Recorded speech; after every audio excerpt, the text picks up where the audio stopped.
আসুন এবার দেখি সর্বশেষ নবী মুহাম্মদ সাল্লাল্লাহু আলাইহি সাল্লামকে নিয়ে হিন্দু ধর্মগ্রন্থে কি কথা লেখা হয়েছে।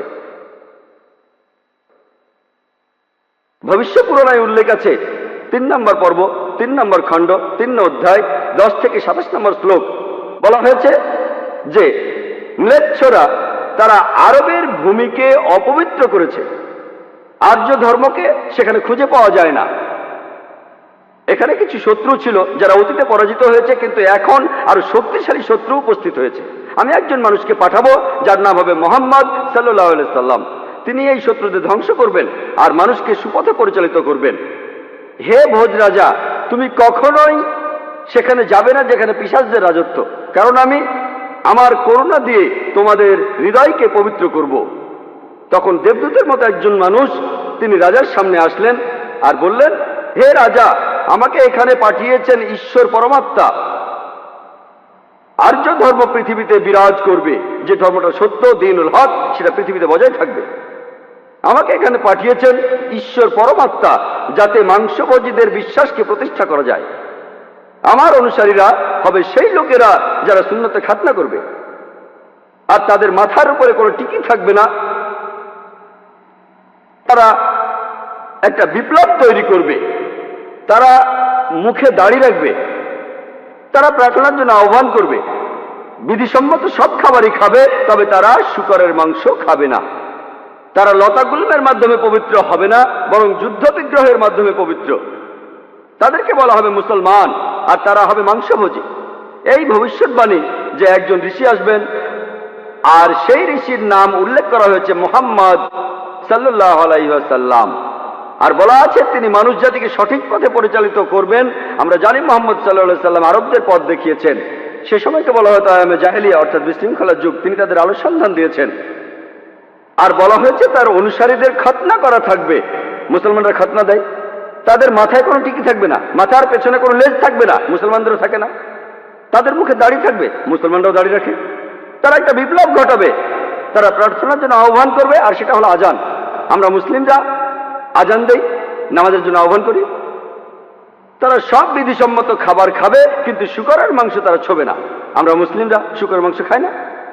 তারা লতাগুল্মের মাধ্যমে পবিত্র হবে না, তারা পবিত্র হবে যুদ্ধ বিগ্রহের মাধ্যমে। আর পবিত্রকরণে আমাদেরকে বলা হয়েছে সত্যের জন্য যুদ্ধ করব, অন্যায় অবিচারের বিরুদ্ধে। তাদেরকে বলা হবে মুসলমান, তারা হবে মাংসভোজী। ভবিষ্য পুরাণের এই ভবিষ্যৎবাণী একেবারে পরিষ্কার ভাবে সর্বশেষ ও চূড়ান্ত নবী মুহাম্মদ সাল্লাল্লাহু আলাইহি সাল্লাম এবং তার অনুসারীদের কথা বলছে। মুহাম্মদ সাল্লাল্লাহু আলাইহি সাল্লামের নাম বিভিন্ন জায়গায় অনেকবার বলা হয়েছে, হাতে সময় নেই, সেজন্য ভবিষ্য পুরাণ থেকে কয়েকটা উদাহরণ দিচ্ছি। এই ভবিষ্যৎবাণী করা হয়েছে ভবিষ্য পুরাণের 3য় পর্ব, 3য় খণ্ড, 3য় অধ্যায়ের 5 থেকে 8 শ্লোকে। এছাড়া বলা আছে ভবিষ্য পুরাণের 3য় পর্বে 1ম খণ্ড, 3য় অধ্যায়ের 21 থেকে 23 নম্বর শ্লোকে। সর্বশেষ আর চূড়ান্ত নবী মুহাম্মদ সাল্লাল্লাহু আলাইহি সাল্লামের কথা উল্লেখ করা হয়েছে অথর্ববেদে 20 নম্বর গ্রন্থে 127 নম্বর অধ্যায়ের 1 থেকে 14 নম্বর মন্ত্রে। এগুলোকে আরো বলা হয় কুন্টুব সুক্তাস। কুন্টুব সংস্কৃত শব্দ, অর্থাৎ পেটের একটা লুকানো গ্রন্থি। তার মানে এই মন্ত্রগুলির অর্থ লুকানো রয়েছে, এগুলো পরে জানা যাবে। এখানে সবগুলো মন্ত্র নিয়ে আলোচনা করার মতো সময় নেই, আমি শুধু প্রথম 4টা মন্ত্র নিয়ে কিছু কথা বলবো। 1 নম্বর মন্ত্র বলছে তিনি হলেন নরসাংসা, তিনি হলেন কাওরামা, তিনি পরাজিত করবেন 60,090 জন শত্রুকে। 2 নম্বর মন্ত্র বলছে তিনি উটের পিঠে চড়বেন। 3 নম্বর মন্ত্র বলছে তিনি হলেন মামা ঋষি।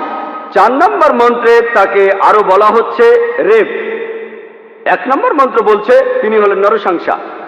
নরসাংসা শব্দটা এসেছে নর থেকে, অর্থাৎ কোনো ব্যক্তি বা একজন লোক। আর সাংসা অর্থ প্রশংসা, কারো প্রশংসা করা। তাহলে নরসাংসা অর্থ যে ব্যক্তিকে প্রশংসা করা হয়। আর আপনারা যদি মহানবী মুহাম্মদ সাল্লাল্লাহু আলাইহি সাল্লামের নামের ইংরেজি অনুবাদ করেন, যদি তার নামের ইংরেজি অনুবাদ করেন তার অর্থ যার প্রশংসা করা হয়, তাহলে নরসাংসা শব্দটার আরবি অনুবাদ করলে সেটা হবে মুহাম্মদ সাল্লাল্লাহু আলাইহি সাল্লাম। এখানে নামে উল্লেখ করা হচ্ছে।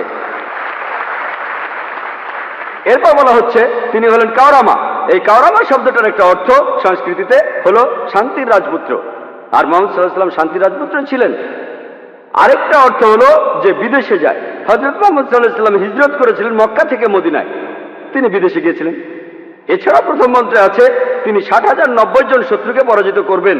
আর সে সময় মক্কায় যেসব লোকজন থাকতো তাদের মধ্যে যারা নবীজির বিরুদ্ধে ছিল তাদের সংখ্যা আনুমানিকভাবে 60,000 জন।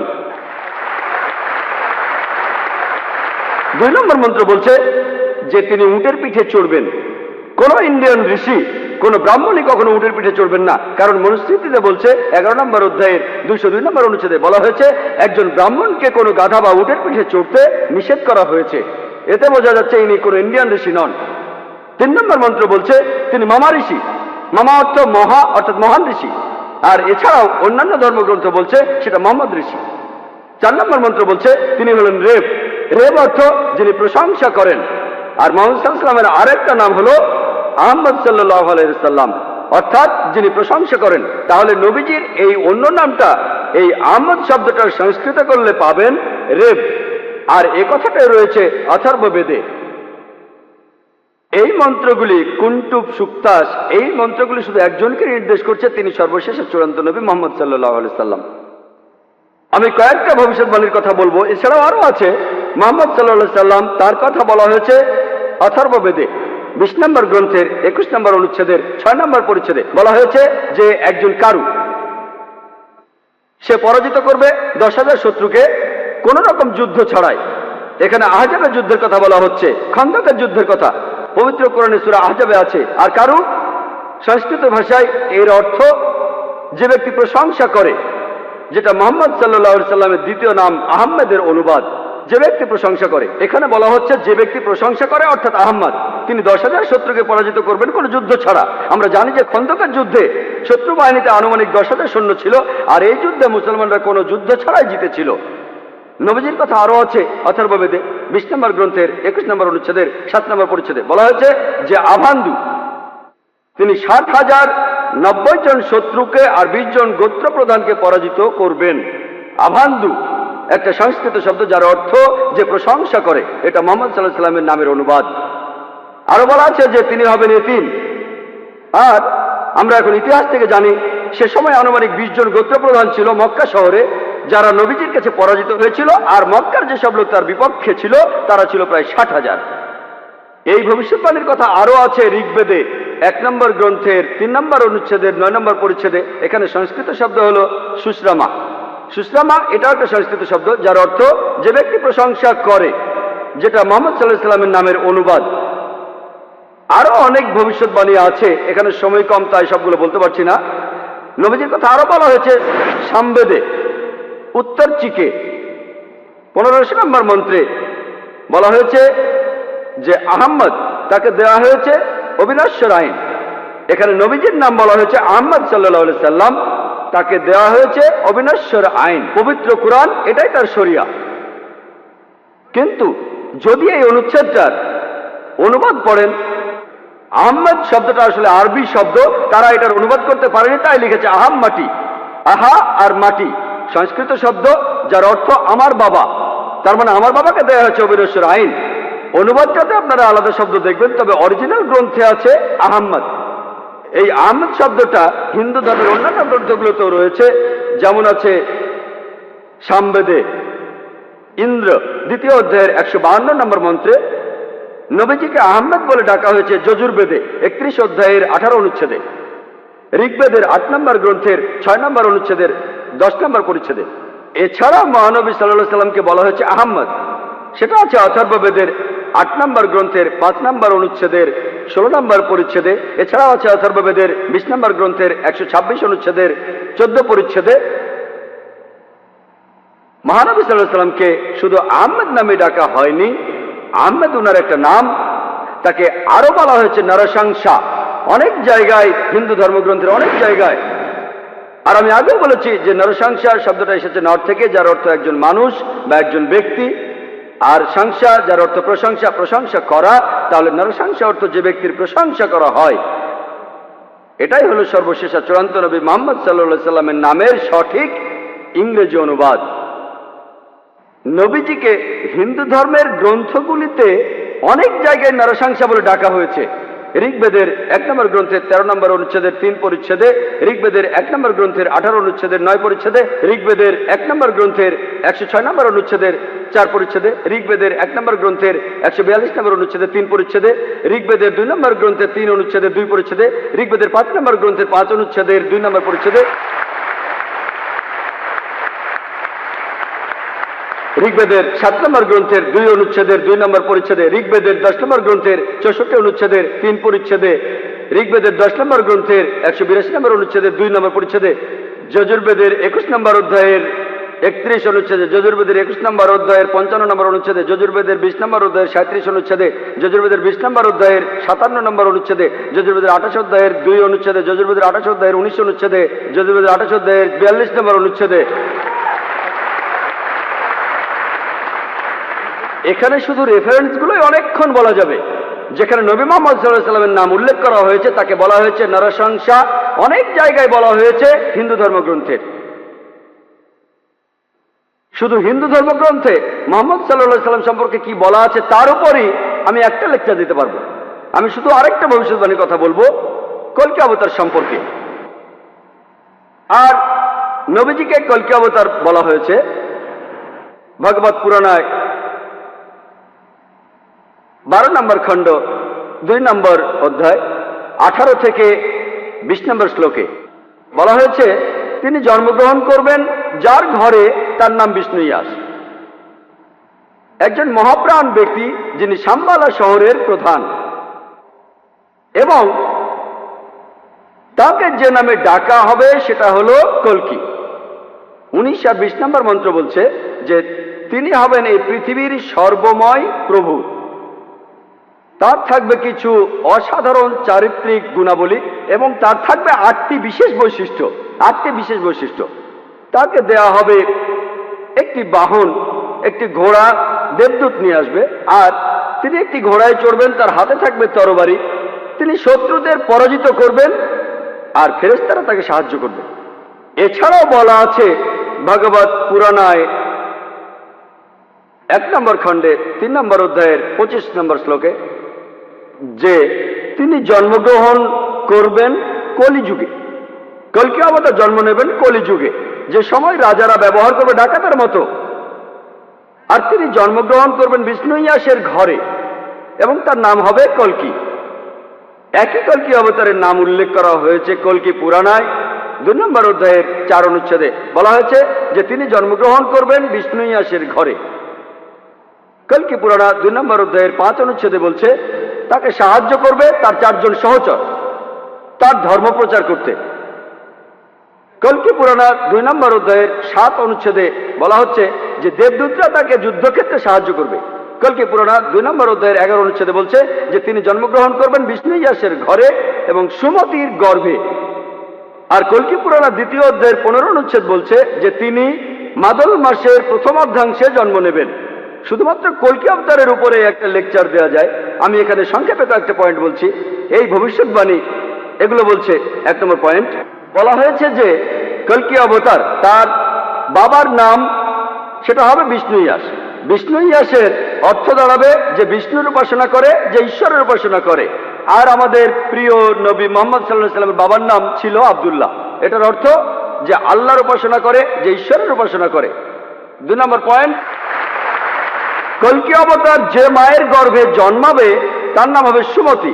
যদি আপনি সুমতি শব্দটার ইংরেজি অনুবাদ করেন অর্থ দাঁড়াবে শান্তি। আর আমাদের নবীজির মায়ের নাম ছিল আমিনা, যার ইংরেজি অর্থ করলে দাঁড়ায় শান্তি।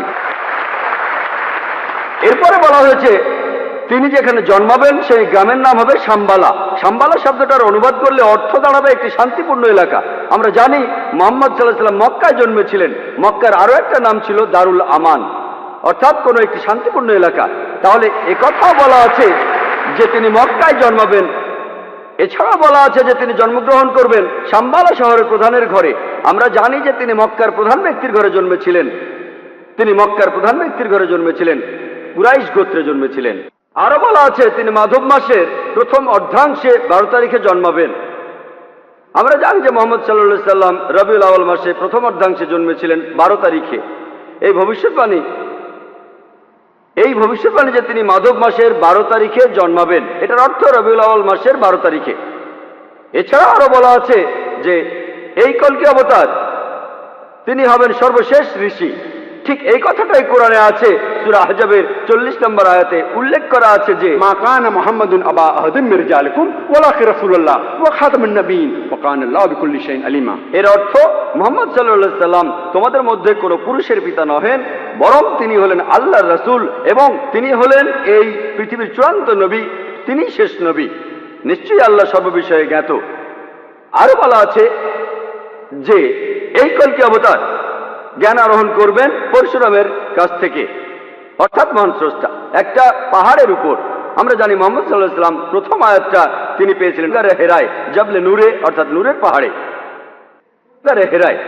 এখানে আরো বলা আছে যে তিনি এরপর উত্তরে গিয়ে আবার ফিরে আসবেন। আমরা জানি মুহাম্মদ সাল্লাল্লাহু আলাইহি সাল্লাম মক্কা থেকে উত্তর হিজরত করে মদিনায় গিয়েছিলেন, তারপর মক্কা জয় করে ফিরে এসেছিলেন। আরো বলা আছে যে এই কলকি অবতার তিনি পুরো পৃথিবীর মানুষের জন্য একটি দৃষ্টান্ত। তার চরিত্র হবে একেবারে নিষ্কলঙ্ক। আল্লাহ পবিত্রকরণে বলছেন, সূরা কালামের 4 নম্বর আয়াতে উল্লেখ করা আছে যে অবশ্যই তুমি অধিষ্ঠিত হইবে সর্বোচ্চ মহান চরিত্রে। এছাড়াও বলা আছে যে কলকি অবতারের 8টি বিশেষ গুণ থাকবে। কলকি পুরাণা এবং ভাগবত পুরাণায় এই 8টি বিশেষ গুণ হল জ্ঞান, আত্মসংযম, অভিজাত বংশ, রিভিল নলেজ, সাহস, দানশীলতা, মহানুভবতা আর পরিমিত কথা। আর নবী মুহাম্মদ সাল্লাল্লাহু আলাইহি সাল্লামের এই 8টা গুণের সবগুলোই ছিল। এছাড়া আরো বলা আছে যে তিনি হবেন এই পৃথিবীর শিক্ষক। আল্লাহ পবিত্রকরণে বলছেন, আর সূরা সাবার 28 নম্বর আয়াতে উল্লেখ করা আছে, ওয়ামা আরসালনাকা ইল্লা কাফাতাল লিন-নাস বাশীরা ওয়া নাযীরা। আমি তো তোমাকে সমগ্র মানব জাতির জন্য প্রেরণ করিয়াছি তাহাদের সংবাদদাতা ও সতর্ককারী রূপে, কিন্তু অধিকাংশ মানুষই তাহা জানে না। এরপর আরো বলা আছে যে এই কলকি অবতার তাকে সর্বশক্তিমান ঈশ্বর একটি বাহন দেবেন। আমরা জানি মুহাম্মদ সাল্লাল্লাহু আলাইহি সাল্লাম তিনি বোরাকে চড়েছিলেন, বোরাকে চড়ে তিনি মিরাজে গিয়েছিলেন, আল্লাহর কাছে গিয়েছিলেন। আরো বলা আছে এই কলকি অবতার ঘোড়ায় চড়বে আর হাতে তরবারি থাকবে। আমরা জানি মুহাম্মদ সাল্লাল্লাহু আলাইহি সাল্লাম যত যুদ্ধ হয়েছিল বেশিরভাগ যুদ্ধে তিনি ছিলেন, বেশিরভাগ যুদ্ধ ছিল আত্মরক্ষার উদ্দেশ্যে। আর যদিও তিনি সবার নেতা ছিলেন, তবুও সব যুদ্ধেই তিনি ছিলেন, সেখানে ঘোড়ায় চড়েছিলেন আর তিনি ডান হাতে একটা তরবারি ধারণ করতেন। এরপর আরো বলা আছে যে এই কলকি অবতারকে সাহায্য করবে 4 জন সহচর, যাতে সত্যের ধর্ম তিনি প্রচার করতে পারেন। বোঝাই যাচ্ছে এখানে বলা হচ্ছে 4 খলিফার কথা, খোলাফায়ে রাশিদিন, হযরত আবু বকর, হযরত ওমর, হযরত ওসমান, হযরত আলী, আল্লাহ তাদের সবার উপর সন্তুষ্ট হন। পরে তারা হয়েছিলেন খোলাফায়ে রাশিদিন, সঠিক নির্দেশ পালনকারী ইসলামের খলিফা, ইসলামকে ছড়িয়ে দিয়েছেন। আরো বলা আছে যে এই কলকি অবতার শত্রুকে পরাজিত করবে আর মানুষকে সঠিক পথে নিয়ে আসবে।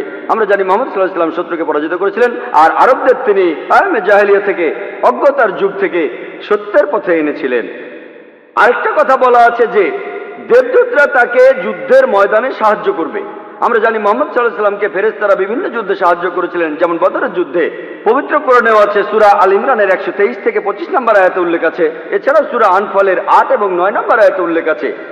তাহলে এই কলকি অবতারের ভবিষ্যৎবাণীর সাথে আর কাউকে মেলানো যায় না, শুধু মেলানো যায় সর্বশেষ ও চূড়ান্ত নবী মুহাম্মদ সাল্লাল্লাহু আলাইহি সাল্লামকে।